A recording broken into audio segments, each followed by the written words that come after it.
Bismillahirrahmanirrahim. Assalamualaikum warahmatullahi wabarakatuh. Waalaikumsalam warahmatullahi wabarakatuh. Alhamdulillahirrabbilalamin. Wabihi nasta'inu ala umuri dunya waddin. Ashhadu an la ilaha illallah wahdahu la syarikalah. Wa ashhadu anna muhammadan abduhu wa rasuluh. Allahumma anfa'na bima 'allamtana wa 'allimna ma yanfa'una wa zidna ilman. Dipancarluaskan dari Studio Bandung TV, Jalan Pacuan Kuda nomor 63 Arca Manik, Bandung. Alhamdulillah, puji syukur milik Allah Subhanahu wa Ta'ala. Dialah Allah Rabbul Izzati, Allahu Rabbul Alamin, yang telah menurunkan risalah yang agung kepada Rasulnya yang mulia. Karenanya kita bersaksi bahwasannya tidak ada Tuhan yang berhak diibadahi dengan benar selain Allah Azza wa Jalla. Salawat dan salam semoga senantiasa tercurah kepada utusan Allah. Salawat dan salam semoga senantiasa tercurah kepada kekasih Allah, penutup para nabi dan rasul, Nabi Muhammad Sallallahu Alaihi Wasallam, juga kepada keluarga, sahabat, dan umatnya. Alhamdulillah, pemirsa Bandung TV, senang sekali di siang jelang sore ini Dede Nugraha bisa kembali hadir menyapa Anda di acara Solusi Islami, sebuah program yang akan senantiasa hadir kepada Anda di Senin pertama dan Senin ketiga live di Bandung TV. Acara Solusi Islami hasil kerjasama Yayasan Insanitas Kia Gemilang dengan kelompok bimbingan ibadah haji KBIH Darul Muttaqin. Pemirsa, di kesempatan yang berbahagia ini, alhamdulillah kita sudah kehadiran narasumber kita. Beliau adalah pembimbing ibadah haji dan umroh KBIH Darul Muttaqin, Ustadz Asep Rohidin. Assalamualaikum warahmatullahi wabarakatuh, Ustaz. Waalaikumsalam warahmatullahi wabarakatuh. Bagaimana kabarnya, Ustaz? Alhamdulillah. Alhamdulillah sehat walafiat ya. Kan? Alhamdulillah juga pemirsa Bandung TV, di Studio Bandung TV kita sudah kehadiran Jamaah Majelis Taklim Pusat Pendidikan Islami PPI At-Taqwa Kebon Kopi Ciberem, Cimahi Selatan. Assalamualaikum warahmatullahi wabarakatuh, Ibu-ibu. Sehat semua, Bu? Alhamdulillah, luar biasa. Mudah-mudahan juga Anda pemirsa Bandung TV ada dalam keadaan sehat walafiat. Allah Subhanahu wa Ta'ala senantiasa memberikan kelancaran, kesuksesan, keberhasilan dalam setiap prestasi-prestasi yang tengah atau akan Anda ukir. Amin. Pemirsa Bandung TV, di kesempatan yang berbahagia ini kita akan mengangkat sebuah tema, mencari ketenangan hati dengan berdoa. Kebahagiaan, kesenangan, ketenangan hidup kita rasakan dengan berdoa. Apa dan bagaimana hubungan doa, sehingga dengan berdoa jaminan Allah akan memberikan ketenangan hidup kepada kita. Nanti insya Allah kita akan bahas, dan Anda juga boleh bertanya bersama kami live, telepon interaktif di 022 7077 8563. Mencari ketenangan hati dengan berdoa, itulah tema yang akan dibahas oleh Ustadz Asep Rohidin.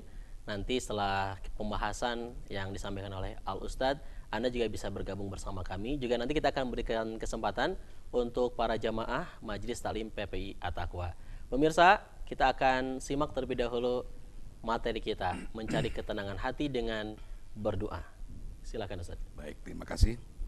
Innal hamdalillah nahmaduhu wa nasta'inuhu wa nastaghfiruh wa na'udzubillah min syururi anfusina wa min sayyiati a'malina, may yahdihillahu fala mudhillalah wa may yudlil fala hadiyalah.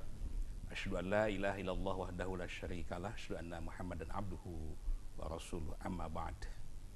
Alhamdulillah, pemirsa Bandung TV yang Allah muliakan, dan Majelis Taklim dari PPI At-Taqwa Kebon Kopi Kota Cimahi yang Allah muliakan, Kang Dede Nugraha. Kita bersyukur pada Allah Azza wa Jalla pada siang ini, atas izin Allah kita bisa kembali bersua melalui acara Solusi Islami di Bandung TV Bandung. Baik, ketenangan hati dengan berdoa, itulah tema kita. Kalau Anda mengikuti Solusi Islami Bandung TV setiap Senin ke-1 dan ke-3, Anda pasti sudah memahami, sudah 2 poin yang kita ungkap pada pertemuan yang silam, yaitu pertama, meraih ketenangan hati dengan zikrullah, kemudian meraih ketenangan hati dengan sholat dan sholat, dan kali ini meraih ketenangan hati dengan berdoa. Tentu saja Anda akan bertanya, apa sih hubungan doa dengan ketenangan hati? Itu yang akan ungkap lebih dalam, kemudian kita pun akan bicara insya Allah, kenapa sih saya sering berdoa pada Allah tetapi doa-doa itu rasanya tidak kunjung juga diijabah. Di mana ini letak kesalahannya itu? Baik, pertanyaan pertama yang ingin saya sampaikan kepada Anda adalah kenapa kita harus berdoa? Tentu saja jawabannya pertama dari perintah Allah Azza wa Jalla. Dalam Al-Quran Allah menyatakan, A'udzubillahi minasyaitonirrajim, ud'uni astajib lakum. Berdoalah kalian kepadaku, niscaya aku akan mengabulkan apa yang kalian inginkan. Alasan yang pertama, jadi doa itu merupakan perintah Allah, otomatis ketika kita melaksanakan berdoa kepada Allah, meminta dan memohon kepadanya, tentu saja itu merupakan satu nilai ibadah bagi kita. Terlepas apakah doa itu dijabah langsung, ataukah mungkin ditangguhkan, atau mungkin diganti dengan yang lain. Kemudian, kepada siapakah kita harus berdoa? Tentu saja jangan salah alamat. Ketika kita berdoa, memohon, tentu saja harus kepada Zat Badi as-samawati wal ar yang telah menciptakan bumi, langit, dan segala isinya, termasuk kita sekalian, yakni Allah Azza wa Jalla. Dalam sholat paling tidak 17 kali berulang kali kita berikrar pada Allah, iyyaka na'budu wa iyyaka nasta'in. Sesungguhnya hanya kepadamu ya Allah kami beribadah, dan hanya kepadamu pula ya Allah kami mohon pertolongan. Ini ikrar kita kepada Allah. Artinya kita sudah berjanji tidak ada lagi zat yang akan kita ibadahi, tidak ada lagi zat yang akan kita mintai pertolongannya kecuali hanya Allah Azza wa Jalla saja. Nah, kemudian kenapa doa kita sering atau belum pernah dikabulkan? Sebetulnya jangan salahkan Allah. Dalam Quran tadi Allah menyatakan ud'uni astajib lakum. Itu janji Allah. Allah itu kalau berjanji innaka la tukhliful mi'ad, tidak pernah menyalahi janjinya. Tentu saja ketika kita berdoa terus-terusan tapi belum kunjung dijabah, saya tidak mengatakan tidak dijabah, belum dijabah, artinya mungkin ada kesalahan pada diri kita, mungkin dari cara berdoa dan sebagainya. Baik, nah sebelum sampai pada jawaban itu, saya ingin menyoroti yang lebih jauh tentang apa hubungan doa dengan ketenangan hati. Pemirsa Bandung TV yang Allah muliakan dan para jemaah yang hadir di Bandung TV pada kesempatan kali ini, ketahuilah kita ini adalah makhluk yang lemah, makhluk yang tidak berdaya. La haula wa la quwata illa billah. Kita tidak punya kekuatan sedikit pun kecuali kekuatan itu yang Allah berikan kepada kita. Kita bisa melangkahkan kaki, bisa menggerakkan tangan, semuanya atas kehendak Allah Azza wa Jalla. Begitu. Nah, karena kita adalah makhluk yang lemah, sementara masalah yang kita hadapi demikian amat sangat banyak dan kompleks, seringkali manusia dengan masalah-masalah itu otaknya tidak lagi mampu mencari solusi. Hatinya seolah disempitkan. Maka saya katakan waktu yang lalu, tak sedikit manusia karena masalah yang kompleks itu, problematika yang terus bertumpuk-tumpuk, akhirnya distres. Setelah stres kemudian depresi.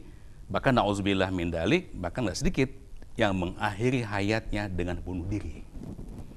Nah, maka itu sebagai orang yang lemah, makhluk yang zoib ini, seyogianya kita harus punya zat yang maha kuasa, tempat kita berlindung, tempat kita memohon pertolongan. Jangan salah minta pertolongan. Minta pertolonganlah kepada zat yang maha kuasa, maha kuat. Siapakah dia? Allah Azza wa Jalla. Nah, itulah pentingnya doa. Paling tidak dengan berdoa ketika kita menghadapi beragam macam masalah, insya Allah ada semacam keyakinan di hati.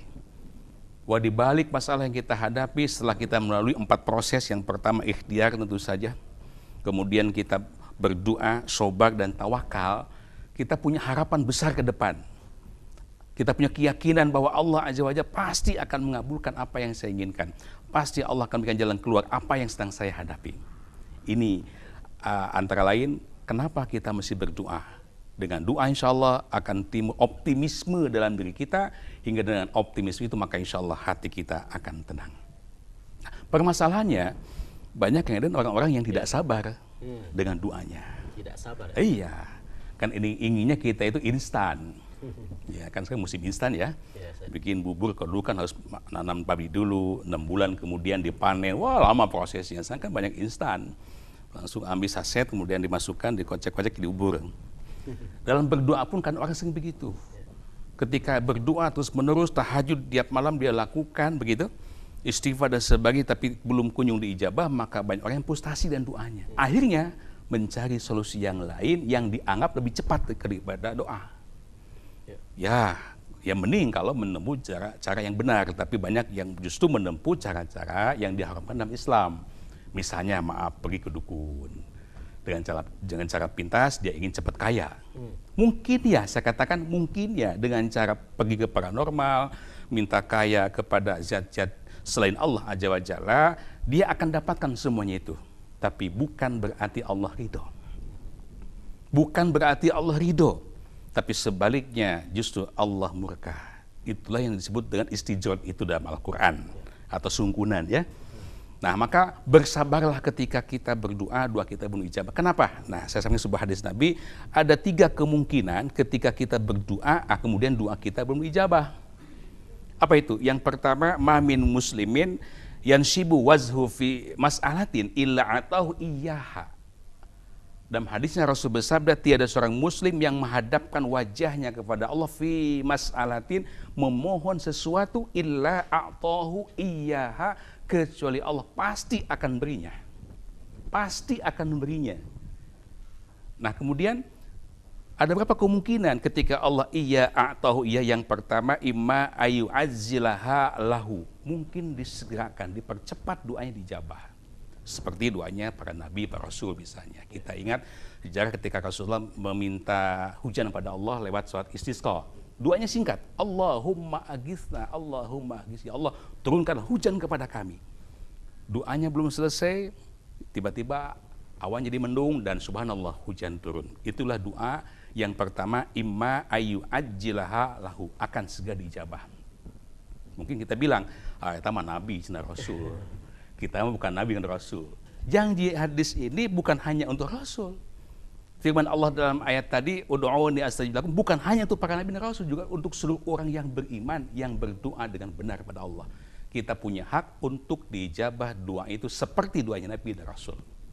Nah, kemudian yang kedua, wa imma ayaddakhliha lahu, mungkin diakhirkan, ditangguhkan. Hari ini, mungkin 1 minggu kemudian, mungkin 1 bulan kemudian, 1 tahun kemudian, dan seterusnya.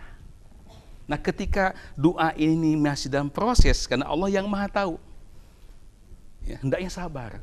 Karena belum tentu apa yang kita inginkan ketika Allah dikabulkan pada saat itu akan menjadi baik bagi kita. Mungkin sebaliknya. Dalam hal ini Allah lebih tahu daripada kita semua. Maka bersabarlah dalam berdoa. Yang ketiga, mungkin saja wa imma ayashrifa anhu mis-su'i, Allah akan menggantinya dengan cara kita diselamatkan dari berbagai macam bala, di berbagai macam bencana. Ketika itu para sahabat bertanya, qalu izan nuksir, qala Allahu aktsar, bagaimana Rasul jikalau makin banyak kami berdoa? Maka Rasul menyatakan, qala Allahu aktsar, maka Allah pun akan makin banyak menyelamatkan engkau dari segala macam bencana. Subhanallah. Jadi artinya tidak ada doa yang mubazir gitu. Dan yang keempat, mungkin juga wa imma ayyadakhiraha fil akhiri, Allah akan menangguhkannya berupa tabungan nanti di yaumil qiyamah. Nah, kemudian itulah sebabnya bisa menungtif yang Allah muliakan pada jamaah, maka insya Allah makin banyak kita berlindung pada zat Rabbul Alamin, Allah Azza wa Jalla. Melalui doa itu hati kita akan optimis. Kita merasa yakin di belakang kelemahan kita ada zat yang maha segala-galanya, yakni Allah Subhanahu wa Ta'ala. Begitu. Namun tentu saja janji Allah tadi insya Allah akan segera kita dapatkan ketika kita memenuhi apa yang Allah inginkan. Biasanya manusia itu banyak menuntut hak kepada Allah, banyak keinginan, banyak permintaan, sementara hak-hak Allah tidak dipenuhi. Ini salah satu kesalahan kenapa doa kita belum diijabah. Maka ikat dalam Al-Fatihah tadi Allah menyatakan kepada kita kepada Allah, maaf, iyyaka na'budu wa iyyaka nasta'in. Na'budu dulu baru nasta'in. Artinya beribadah dulu baru minta. Bekerja dahulu baru minta upah. Jangan belum bekerja udah minta upah. Akan ada itu. Hal ini diungkap lebih jelas dalam Quran surah Al-Baqarah ayat 186. A'udzubillahi minasyaitonir rajim, wa idza salaka ibadi anni fa inni qarib Maka jikalau ada yang bertanya kepadamu, wahai Muhammad hambaku, tentang diriku, fa inni qarib, jawablah sesungguhnya aku ini sangat dekat. Ujibu da'wata da'i idza da'an, dan aku akan mengabulkan setiap permohonan hambaku yang memohon kepadaku. Asal yang pertama, fal yastajibuli, penuhi dulu oleh kalian apa kewajiban kalian kepadaku, yakni tingkatkan dulu ibadah kita, pengabdian kita, begitu sebanyak-banyaknya. Kemudian wal yu'minu bi, dan berimanlah yang benar, yang lurus, bersihkan akidah, luruskan tauhid hanya kepada Allah Subhanahu wa taala. Maka insya Allah dengan demikian la'allahum yarsyudun, mudah-mudahan mereka selalu berada dalam kebenaran. Artinya insya Allah dengan memenuhi segala kewajiban kita kepada Allah, meneruskan keimanan kita, maka janji Allah, ud'uni astajib lakum, akan kita peroleh. Baik, itu barangkali Kaden. Baik, Ustadz, terima kasih banyak. Itu baru penjelasan. Nanti kita akan buka sesi tanya jawab.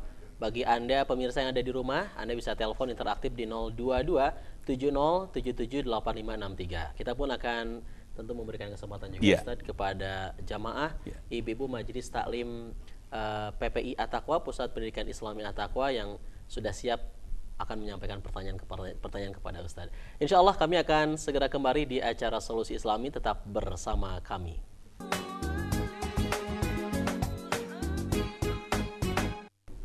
Terima kasih Anda masih bersama kami di acara Solusi Islami Bandung TV. Kita bersama dengan Ustadz Asep Rohidin, pembimbing haji dan umroh KBIH Darul Muttaqin.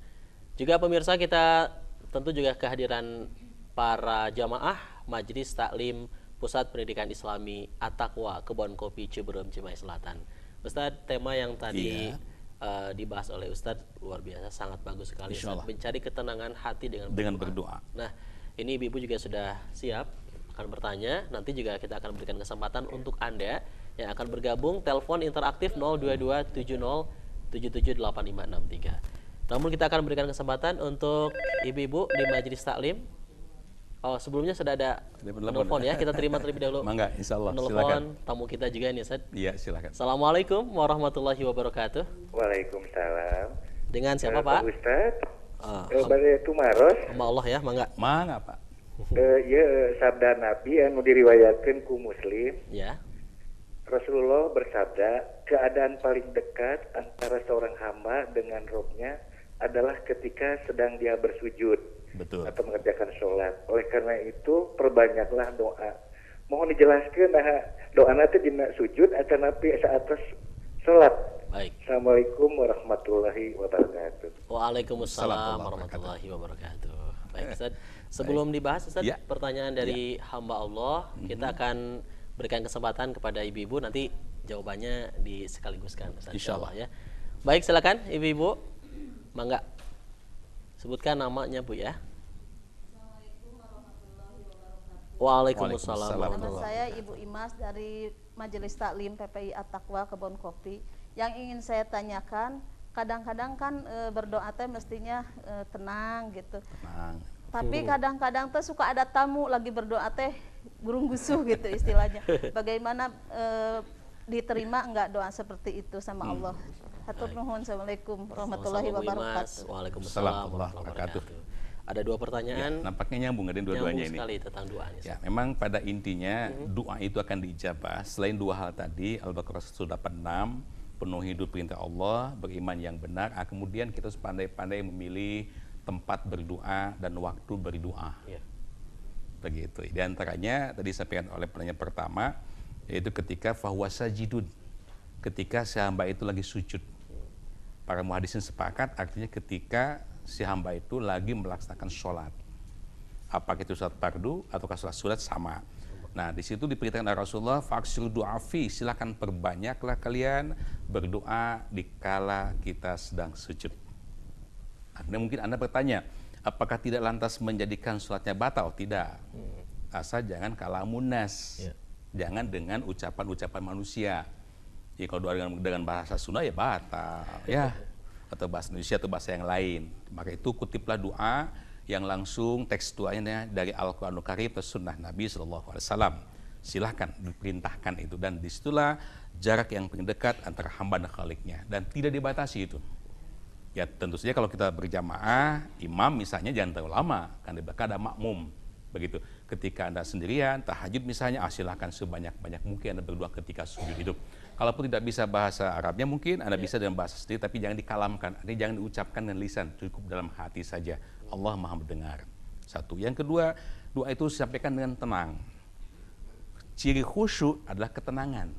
Begitu. Artinya selain konsen, kita sedang minta pada Allah, kita sedang berdialog dengan Allah, juga penuh dengan ketenangan dan keyakinan saya tambahkan. Nabi menyatakan janganlah kau berdoa tapi diakhiri dengan ungkapan dijabah muanya. Kadang kita seperti itu. Iya. Jadi dia minta pada Allah tapi dia sendiri ragu, dijabah enggak ya? Kayaknya enggak ya enggak tuh. Karena Allah itu selalu mengikuti zon, sangkaan manusia kepada kita, kepada Allah, kita kepada Allah Subhanahu wa Ta'ala. Maka itu seyakin betul, seusul betul, maka itu perlu dengan ketenangan. Begitu ya. Baik, terima kasih Ibu Imas dan Ibu Imas juga. hamba Allah tadi. Allah ya di Margahayu. Penelpon berikutnya. Assalamualaikum warahmatullahi wabarakatuh. Warahmatullahi wabarakatuh, Ustaz. Ya, mangga. Mangga, silahkan. Bisa dikecilkan Pak, mohon maaf volume TV-nya bisa dikecilkan. Ini Ustaz, kita semua kan ingin doanya itu dikabul oleh Allah Subhanahu wa Ta'ala. Betul, betul. Tapi adakah syarat-syarat doa itu Syarat-syarat. supaya dikabul oleh Allah Subhanahu wa Ta'ala? Apa saja syarat-syarat supaya doa kita itu betul-betul dikabul Baik. oleh Subhanahu wa Ta'ala? Iya. Terima kasih Ustaz. Assalamualaikum Sama, Pak. warahmatullahi wabarakatuh. Waalaikumsalam warahmatullahi wabarakatuh. Alhamdulillah, yang menarik ya tentang doa. Nyambung Memang juga. kita ini sebagai manusia yang lemah tadi saya katakan amat sangat memerlukan perlindungan dari Allah Azza wa Jalla, dan perlindungan itu akan kita dapatkan dengan cara berdoa, memohon kepadanya. Banyak masalah yang tidak tuntas ya dengan usaha manusia, tapi dengan doa bisa tembus itu. Jangan salah itu. Banyak para nabi rasul sudah di ujung tanduk, tapi dengan doa subhanallah Allah kemudian menyelamatkannya. Nah, kenapa tidak kita pun memanfaatkan doa yang luar biasa ini untuk menyelesaikan semua masalah. Nah, kembali pada pertanyaan, apa syarat-syarat berdoa akan dijabah? Tadi saya telah sampai beberapa poin, saya tambahkan saja, maka hendaklah kita memenuhi adab berdoa. Adab-adab. Betul, tata cara berdoa. Di antaranya dalam Quran Allah menyatakan, "Ud'u rabbakum tadarruan wa khufyatan." Berdoalah kepada Allah, Tuhan kalian, tadarruan. Tadarru artinya dengan merendahkan diri. Jangan berdoa dengan kesombongan. Lihatlah, kita ini makhluk Allah yang lemah, yang dhaif, yang sangat memerlukan pertolongan Allah yang Maha Kuasa. Gitu. Ya layaklah ibu-ibu minta sesuatu pada sang suami misalnya, tapi mintanya saya sangking ibunya. Minta apa namanya? Berekspresi lah kan buat hati yang lemah, yang memerlukan Allah. Khufyatan yang kedua dengan suara yang sayup-sayup. Khufyah. Iya, khufyah artinya perlahan. Tidak perlu kita berdoa dengan suara yang keras. Karena Allah Zat yang maha dekat min hablil warid, bahkan lebih dekat daripada urat leher kita. Begitu ya. Cukup hanya kitalah yang tahu, yang mendengar ketika kita menjerit berdoa pada Allah Azza wa Jalla, apalagi kalau di masjid misalnya. Itu banyak yang sholat, ada juga yang baca Quran dan sebagainya. Kita tentu saja jangan mengganggu yang lain. Ya. Begitu. Baik, terima kasih Pak. Baik, terima kasih. Kita akan terima kembali telepon dari Anda. Silakan bagi Anda yang akan bergabung. Telepon interaktif di 022707785563. Temanya adalah mencari ketenangan hati dengan berdoa. Baik, Ustaz, kita sambil menunggu penelpon yang bergabung. Ibu-ibu dari Majelis Salim PPI At-Taqwa juga akan. Silakan Ibu, disebutkan namanya Bu ya. Waalaikumsalam warahmatullahi wabarakatuh. Nama saya Tati dari pengajian PPI At-Taqwa Ciberem, Kebon Kopi. Saya mau bertanya Pak, gini ya, saya punya orang tua, suka dilarang Jumatan, soalnya dia kalau waktu mau Jumatan itu suka pengen buang air kecil terus, kan udah uzur gitu, udah tua gitu. Iya. Terus kalau sama ibu teh gini, Bapak udah aja jangan Jumatan, nanti kalau pipis di sana gimana, berabe sama orang banyak gitu. Sedangkan dia suka Jumatannya itu dari jam 11 udah hadir dia di masjid. Wah, gitu. Iya, udah hadir terus nanti paling depan dia masapnya. Nanti kalau pengen pipis gimana, berabe semua orang. Baik. Gitu. Apakah dosa ibu kalau melarang seperti itu? Udah aja sholat di rumah aja gitu kata ibu itu. Iya. Hatur nuhun Bu, terima kasih Ya, makasih. Assalamualaikum warahmatullahi wabarakatuh. Waalaikumsalam warahmatullahi wabarakatuh. Jumatan nih, Ustaz. Perintah sholat Jumat itu langsung dari Allah dalam Al-Quran. Ya ayyuhalladzina amanu iza nudiya lis-sholati min yaumi jum'ah fas'au ila zikrillah alayah. Itu tidak bisa ditawar-tawar itu, Bu. Kewajiban fardu ain yang harus dilakukan oleh setiap muslim laki-laki yang sudah balik. Ya, kalaupun mungkin kondisi fisiknya tidak memungkinkan, kita cari solusi yang lain. Jangan dihalangi untuk menghadiri sholat Jumatnya. Bagaimana solusinya? Bisa datang lebih akhir misalnya, Bu ya, paling akhir, atau mungkin duduknya di belakang dekat jamban, atau bisa juga. Atau mungkin kalau ada juga kan ada jemaah yang memang tidak bisa tahan keluar terus, itu mungkin penyakit ya. Nah, ya tentu saja Allah Maha tahu. Yang paling tidak pakai apa namanya yang dipakai bayi itu? Pampers. Nah, itu aja lah. Maaf ya. Pampers. Barangkali kalau memang sudah sampai sangat-sangat akut gitu penyakitnya, nggak bisa ditahan lagi. Memang secara fikih yang namanya air kencing itu najis, dan najis nggak boleh dibawa sholat. Tapi dalam kondisi seperti ini uzur, insya Allah Allah akan sangat memahaminya, ya, memaafkannya. Baik, terima kasih Bu. Terima kasih Bu. Kemudian kita akan terima telepon, Ustaz. Ya. Assalamualaikum warahmatullahi wabarakatuh. Waalaikumsalam warahmatullahi wabarakatuh. Saudara Rahman, Pak Deden. Alhamdulillah, Pak. Samulihna sarang sahid. Bade ayat kumaros Mangga, ya. Pak, mangga. Badena umaha hubunganana upami ngadoa kana ahli kubur, terutama kepada orang tua kepada orang tua sareng ka jami-jami anantos mikanya ka pribadon. Baik. Dan kita lah kumaha eta dugi eta nabi henteu mung sakitu. Wassalamualaikum warahmatullahi wabarakatuh. Waalaikumsalam warahmatullahi wabarakatuh. Luar biasa nih. Doa. Ternyata betul Pak penanya tadi dan Misa Bandung TV, doa itu bisa menembus alam malah. Wah, luar biasa ini. Bukan hanya kita berdoa kepada yang masih hidup, tapi doa pun bisa menembus alam saudara-saudara kita yang telah meninggal. Dan memang hanya doa sajalah. Doa yang akan sampai kepada siapapun yang telah meninggal, apalagi orang tua kita. Apakah akan sampai? Ya jelas akan sampai. Terus yang mereka dambakan dari kita adalah doa. Gak usah diberi makanan lagi, nggak perlu makanan lagi. Yang mereka dambakan doa, terutama dari putra-putri yang soleh. Nah, kemudian bagaimana cara mendoakan orang tua kita yang meninggal atau siapapun yang telah wafat? Rasul mengajarkan kepada kita, Anda boleh membaca dalam Quran diabadikan, Allahumma gfirli wali walidayya warhamhuma kama rabbayani shaghira, ya. Boleh juga kita dawamkan doa yang kita baca dalam sholat jenazah itu, Allahumma gfir lahu warhamhu wa'afi wa'afu, dan seterusnya. Tapi terusan Bu ya, bukan dan seterusnya Bu ya. Teruskan. Ini kan waktu sangat singkat sekali. Atau ketika kita langsung ziarah misalnya ke kubur, ada doa yang khusus, Assalamualaikum ya ahla diyar, atau Assalamualaikum ya ahla kubur. Mudah-mudahan Allah melimpahkan keselamatan kepada Anda keluarga ahli kubur. Tentu saja doa ini bukan salam ini bukan salam untuk dijawab. Jadi Anda jangan berharap nanti ada yang menjawab begitu. Ini artinya salam biar bisa doa. Minal mu'minin wal muslimin dan seterusnya begitu.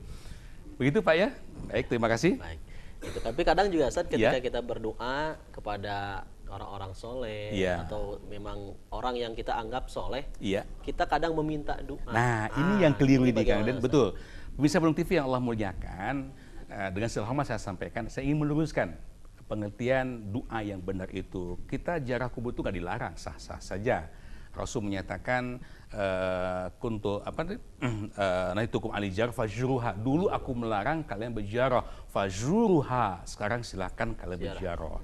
Kenapa ziarah kubur dilarang pada waktu itu? Karena pada masa-masa perkembangan Islam di Makkah itu masih banyak kaum muslimin yang masih terobsesi, terpengaruh oleh budaya sebelumnya, itu budaya jahiliyah.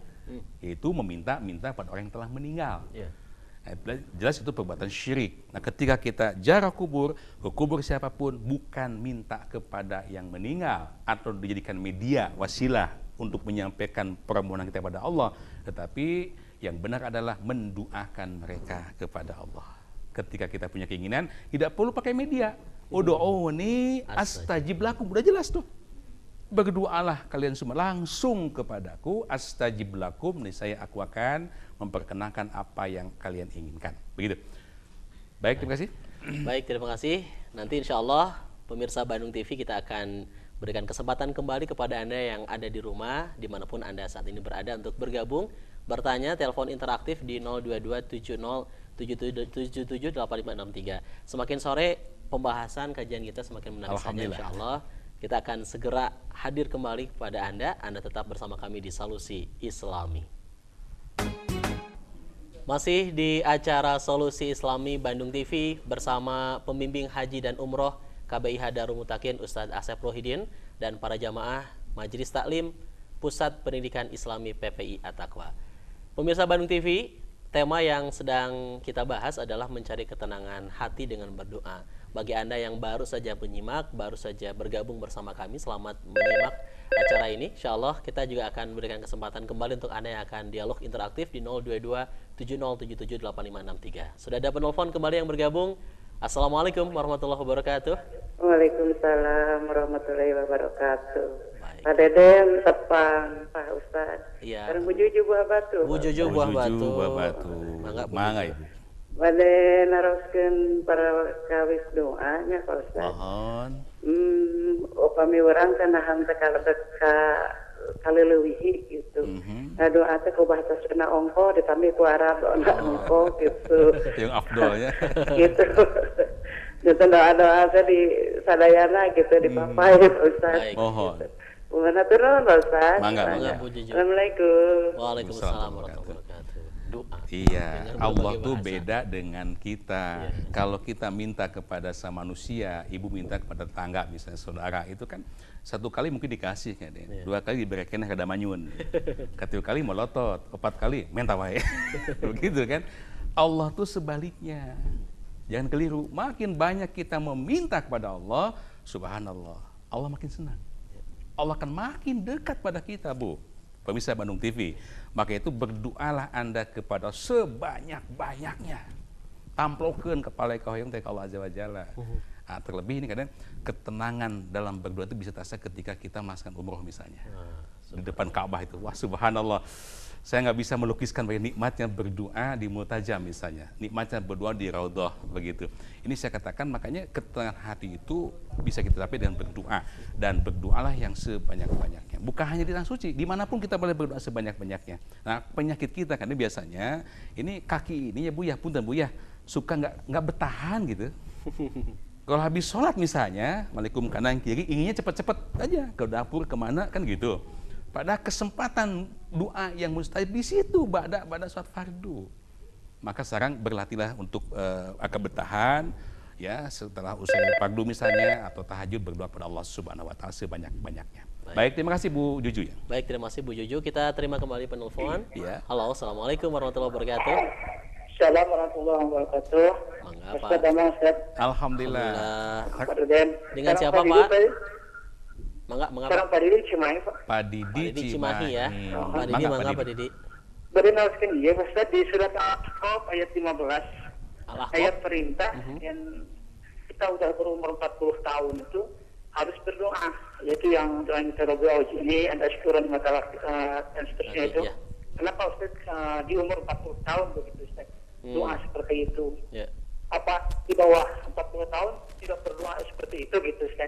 Iya. Terima kasih. Assalamualaikum warahmatullahi wabarakatuh. Mengapa? Waalaikumsalam Warahmatullahi wabarakatuh. Memang para mufasir diantaranya menjelaskan usia 40 tahun itu usia tanda kematangan, kedewasaan seseorang begitu. Mungkin ini ibrohnya kita lihat Nabi kita Muhammad SAW, beliau diangkat menjadi Nabi dan Rasul persis di usia 40 tahun. Tapi ternyata itu tidak mutlak begitu, relatif. Ya, banyak juga orang yang sebelum itu sudah soleh, misalnya seperti pemuda di kanan saya ini misalnya, untuk bukan promosi ya, ya banyak juga yang sebaliknya malah usia udah kepala 5, 6 masih kena berdegong, punten. Jadi itu relatif ya, artinya kesempatan berdoa itu malah kalau kita tes Nabi jangan menunggu dulu usia jadi tua, jangan menunggu dulu kita kaya, jangan menunggu dulu datang kematian dan sebagainya. Badiru bil a'mal, begitu kata Nabi. Bersegeralah kalian untuk melakukan beragam amal soleh, termasuk berdoa. Gitu. Jangan menunggu-nunggu kesempatan untuk beramal soleh, untuk berdoa, termasuk di dalamnya ketika kesempatan ada. Karena belum tentu kesempatan yang akan datang akan kembali pada kita. Begitu, ingat usia kita itu semakin hari, setiap jam, menit, bahkan detik bukan bertambah Bu ya, tetapi justru berkurang. Begitu. Baik, terima kasih Pak. Baik, Pak Ustadz, kita akan berikan kembali kesempatan silakan, kepada para jamaah. Silakan yang akan bertanya, Bu, mangga. Disebutkan namanya, Bu, ya. Warahmatullahi wabarakatuh. Waalaikumsalam warahmatullahi wabarakatuh. Saya Ibu Pupu dari Majelis Taklim PPI At-Taqwa Cimahi Selatan. Ya. Ustadz, yang mau ditanyakan, Ya. syarat-syarat doa yang akan diijabah itu salah satunya dari makanan. Betul. Jangankan yang haram, yang subhat pun tidak boleh. Betul. Dan mohon penjelasannya, kalau haram jelas, halal juga jelas, kalau yang subhat seperti apa? Iya. Mohon dijelaskan. Hatur nuhun. Assalamualaikum warahmatullahi wabarakatuh. Waalaikumsalam warahmatullahi wabarakatuh. Luar biasa nih pertanyaannya. Betul. Jadi emang banyak hal yang harus terpenuhi selain keikhlasan, kehusuan dan sebagainya di si makanan. Karena Allah nggak mungkin ya akan mengabulkan permohonan seorang yang setiap hari mengkonsumsi makanan minuman dari sumber-sumber yang haram. Yang ada bahkan satu suap pun makanan yang kita makan, ya satu tetes air yang kita minum, hati-hati itu akan menghijab doa kita selama 40 malam, sholat kita pun tidak akan diterima malah. Maka saya katakan tadi, ketika doa kita belum diijabah, hendaknya banyak introspeksi diri. Barangkali ada makanan, minuman yang kita konsumsi, barangkali kehalalannya mesti dipertanyakan, haram sih tidak insya Allah. Nah termasuk yang subhat. Rasul menggambarkan subhat ini seperti pengembala kambing. Ya namanya kambing lah. Ketika dia dikeluarkan dari kandangnya, dilepas ikatannya, kalaupun oleh pengembala itu dikasih tahu, kambing ya jangan makan tanaman orang lain. Misalnya, ya kambing namanya. Kalau lapar lihat daun hijau dimakan saja. Artinya subhat itu memang tidak jatuh haram, tapi selangkah lagi hati-hati itu akan jatuh pada perbuatan yang haram. Dalam hadis yang lain Rasul menggambarkan seorang yang berdiri di pinggir jurang api neraka. Memang belum sih jatuh mah, tapi selangkah lagi. Artinya kalau kita ingin terpelihara dari dosa, termasuk juga kesucian ketika jiwa ketika kita berdoa ingin diijabah, maka makanan ibu-ibu dan pemirsa Abang TV hendaknya diteliti betul, hati-hati betul ya. Bukan hanya sekedar lezatnya, nikmatnya, tapi yang harus pertanyakan halalan thayyiban. Halal dulu baru thayyib, kan begitu dalam Al-Qur'an. Begitu. Baik, terima kasih Bu. Baik, terima kasih Ibu-ibu dari Majelis Taklim PPI At-Taqwa. Kita akan kembali berikan kesempatan untuk Anda pemirsa yang akan bergabung, silakan di 022 70 77 8563. Baik, sudah ada penelpon Ya, berikutnya. silakan, Bangga. Assalamualaikum warahmatullahi wabarakatuh. Halo. Halo, assalamualaikum Bu. Halo, assalamualaikum. Waalaikumsalam warahmatullahi. Dengan siapa Ibu, di mana Bu? Ini dengan Ibu Titin. Bu Titin. Ya, tapi di luar tema ya, Pak, nggak apa-apa ya. Ya. Ya, insya Allah. Di mana Bu Titin kalau boleh tahu? Ini ada apa namanya? Ya. Ada yang menanyakan Ya. gitu ya. Gimana hukumnya kalau anak itu dendam sama orang tua gitu. Baik, Begitu. itu saja Bu. Iya, Pak. Terima kasih Bu. Iya, sama-sama. Assalamualaikum. Waalaikumsalam warahmatullahi wabarakatuh. Anak dendam Kepada sama orang tua. Apa dendamnya? Mungkin banyak hal ya. Ya manusiawi saya katakan, ketika Anda tersinggung, merasa dizolimi, terhina oleh siapapun, termasuk orang tua, mungkin emosi itu ada. Ya. Marah, bahkan ingin membalasnya. Hal yang wajar, manusiawi saya katakan. Tapi ingat, di dalam Al-Quran 133 sampai 137 Anda bisa buka di situ. Coba lihat ayat 134-nya. Di antara mereka, iya Al-Imran. Mereka yang dijamin oleh Allah untuk mendapatkan ampunan Allah dan surga yang luasnya selangit dan bumi adalah mereka yang bertakwa. Aidat lil muttaqin. Siapakah mereka? Di antaranya wal kazimil ghaidha wal afina aninas. Itu hamba-hamba Allah yang bertakwa, yang selalu bisa menekan, mengendalikan emosinya. Apalagi sama orang tua. Hati-hati. Saya katakan apalagi sama orang tua. Karena Rasul mengatakan, ingat ridallah fi ridal walidain. Wa syutullah fi syutil walidain. Ridha Allah tergantung pada ridha orang tua. Murka Allah tergantung pada muka orang tua. Dalam Quran soal Isra Anda bisa lihat, kalaupun orang tuamu mengajak berbuat syirik misalnya, dosa yang paling besar dalam Islam, ya jangan diikuti. Fala tutihuma. Tetapi tetap wasahibuma fid dunya ma'rufah. Allah merintahkan dalam urusan duniawi Anda tetap harus baik. Kita harus hormat pada mereka kalaupun mengajak berbuat syirik. Apalagi cuma sekedar ya namanya orang tua ya. Saya kira sebagai anak sebenarnya memaklumi. Gitu. Baik. Oh ya, silakan. Sudah Terima ada kasih ya. penelpon kembali. Assalamualaikum warahmatullahi wabarakatuh. Waalaikumsalam.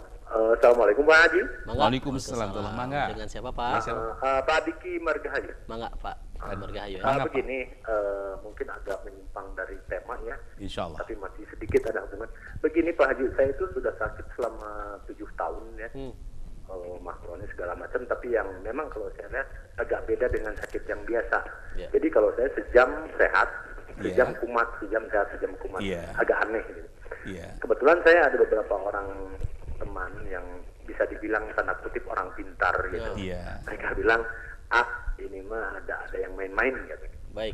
Tapi demi Allah, saya tidak mau terjun agak menyimpang, takut musyrik gitu Pak ya. Takut syirik sampai bilang mereka. Saya bilang saya lebih ridho meninggal dalam keadaan begini daripada saya harus main-main. Iya.